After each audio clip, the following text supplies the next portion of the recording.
All right. So in Texas, we just experienced, and some other states, really freezing cold weather, below sub-zero weather before wind chill. And even for those who have prepared for different scenarios, many were caught unaware on some things. And with the power outages and the freezing temperatures, and whether it was man-made in a way or not is irrelevant, we still face some things. Now, you've been told, everybody has been told, we need to prep for at least 3 days of any natural disaster. Well, we've learned in the state of Texas that probably a week or two minimal is much better, because many people were without power for days. In fact, in Oregon, I know that you guys, you were without power for quite some time. And anyway, so know and understand that.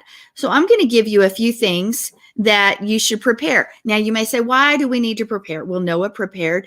And as I was doing the segment on Walking in Spirit and Truth on Masada, the fortress, we went into a little bit of the Hebrew and refuge and how they're connected together. But also, those people had prepared enough that they had at least 4 years of food stored there in that place, and plenty of water. And that's up on a plateau, on a plateau surface away from water sources. So is preparing things that have been in the word, and has it been done in the past? Yes. So are we any different today? No. Now, here's one of the things that if you are without power, you need light. Let's say your candles are out and you need a bigger source of light or anything like that. Our first thing we're going to look at is making a lantern out of a flashlight. And we're going to bring up a picture here in just a moment, or anytime now. And I'm going to tell you how to do this. You rinse out your milk jug, gallon milk jug. You see that? That's easily a flashlight and a milk jug, but look how much light that thing brings forth. You remove that plastic ring that's normally used to seal the cap on the jug, and then you cut 2 or 3 even spaced slots around it so that it can fit around your flashlight. And you jam the top of your flashlight in there, and hopefully the lip of the mouth of the jug will grab that flashlight securely. And if the slots don't open wide enough, make them a little deeper and try it one more time. But if you make them too deep at first, it won't hold the flashlight. So you'll just have a flashlight that goes directly through your milk jug. But you can use this to light up your room when you have no power. And let me tell you, people, we've experienced recently, this is something so simple, but you might need to have this around. And you probably do have it around your home. So look how quickly you can bring a bigger source of light, because the flashlight alone is very concentrated. But when you do this, then you have a room that's lit, at least to a point. So, hey, do you have these supplies at home? Hopefully you do. And if not, why don't you get them? All right. And the next thing we're going to look at is, it's controversial in that some claim it heats up a room, and it's a terracotta clay pot heater. Now, it's not going to heat up a big room with high ceilings. You're talking a small room, and there are different ways you can use little tea lights that for your candles and bring it closer. But it is going to bring a little bit of heat to a small room or to the area that you are in. All right. Now, again, it's simple. You use a terracotta pot. You want to make sure it's clean, it's dry, et cetera, et cetera.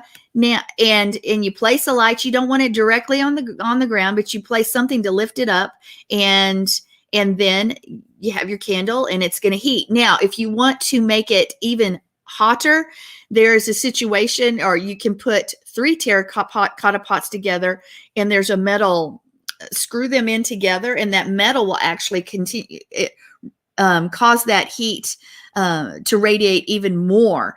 And then also with 3 pots, you have a greater source of heating, and it's going to make an even bigger difference in your home, where you're at, the area that you're at. If you have really, really cold temperatures, raising the temperatures around where you're sitting is going to be beneficial for you, even if it's just in the area that you're at. And so it's really pretty simple thing. And many have terracotta pots or many have plastic. Well, maybe we all need to invest in having 3 plain terracotta pots and a drainage hole at the base. And you don't, now here's the thing, you don't want them painted, you don't want them glazed or anything like that, because you want them just plain terracotta pots. Okay. And for a larger heater, a 12-inch diameter pot, a 10-inch and an 8-inch pot for a smaller setup to give that tower sort of thing. So you increase the heating, you increase that heating potential there. And then of course I said 1 piece of threaded bar or bolt around the 6 inches long, and you connect them together, and 8 to 10 nuts to make sure that they all don't fall and they stand together. And then you can put a small roasting tin or some shallow metal container and where to stand the candle so it doesn't burn your surface, and put something up to heat it. And you're going to have a little bit of a source of heat. Again, these are DIY things that you have at home. And if you're going to tell somebody it's going to heat up your whole room, no, it's not going to heat up a whole huge room, or high ceilings, but it's going to make the area that you're in warmer and make a difference in the temperature of a small room to a point. So here are just a few things you can look at to prepare for scenarios that you never know are coming. Now, I know Eddie and Tammy Johnson said the plan was to bring another freezing temperature like we just had, even although it's already March, to moving that east. Now, I don't know if that's going to happen or not, but if it does, then you can be prepared with this and some other things. Have some food at home, have some water stored, and make yourself ready for the day and the hour in which we live. Of course, we're coming into warmer months, which are going to bring other issues, but we should be prepared. We should be prepared if we're wise, and we need to walk in wisdom, right? All right, you guys, you can come on in and make any comments or anything like that if you want. If not, it's not necessarily a comment thing, but if you have something you want to say about it, that would be great. I think one, well, go ahead, Sherry. No, go ahead, Mark. All I was going to say is to be sure and take your plants out of the pot first. Yes, that is muy importante. Yeah, make sure I should have said that. Step 1, remove your plants from the containers. Yeah. You know, that's really good. And I mean, that's things you could use. It's the flashlight and milk bottle is something you could use at Sukkot. Now, I don't know about the open flame in a tent, but that's another issue. But yeah, well, do you take the milk out of the milk carton first? And I think if you don't, you take the water out. Oh, if you leave the white milk in there and put a flashlight, might even make more white light. Just think. Oh, you heard it here, folks. I will suggest that you remove the liquid from the gallon container. That's right. Got no cerebral constipation going here. So. That's why she gave you a visual. Yeah, I see. Okay. No, we are far from pooping here. Okay, that's another show. That's another show. That's another show. I like that terracotta pot. Now, did you say you strung them together, or you just lined them up together? If you want to increase the heating, put the 8-inch pot and then the 10-inch pot on top of that, and then the 12-inch pot on top of that, and you with that you hook them together. The small one at the bottom. The small one at the bottom. And so you're going to have heating that's trapped in each of those pots. So you're going to have a greater heating potential than you would with just one pot. Although a lot of people just use one. But if you want to increase that, use 3 in graduating sizes. So you do with the small and then the larger and then the largest. Yes. Okay. So it's smaller at the bottom and it goes out. Right. Right.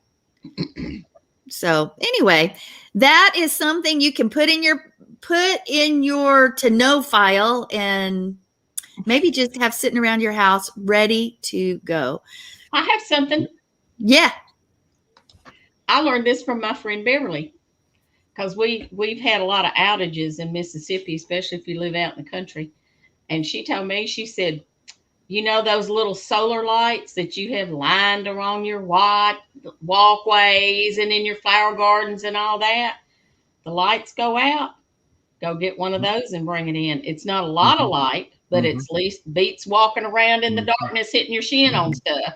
And you know, that's pretty smart too, because those lights last a while. I know we have them around. Mark, you've been in my backyard and you probably didn't notice it, but we have those lights all the way around the pool area and our above ground water storage system area. And and they're lit up for hours. It's light back there. You can see where all those lights are for hours. So that's really a good idea. So. Yeah, it really is. I like it. All right. Well, that's the prepping segment for today. We are richly blessed to bring you what we believe is the fullest, most diverse, yet up-to-date progressive teachings, discussion, and prayer programming you can find anywhere on this planet. Be sure to take the tour of the MessianicLambRadio.com website. I'm Susan Hoogie, thanking you for joining us on the Messianic Lamb Video Network. We'll be dancing in the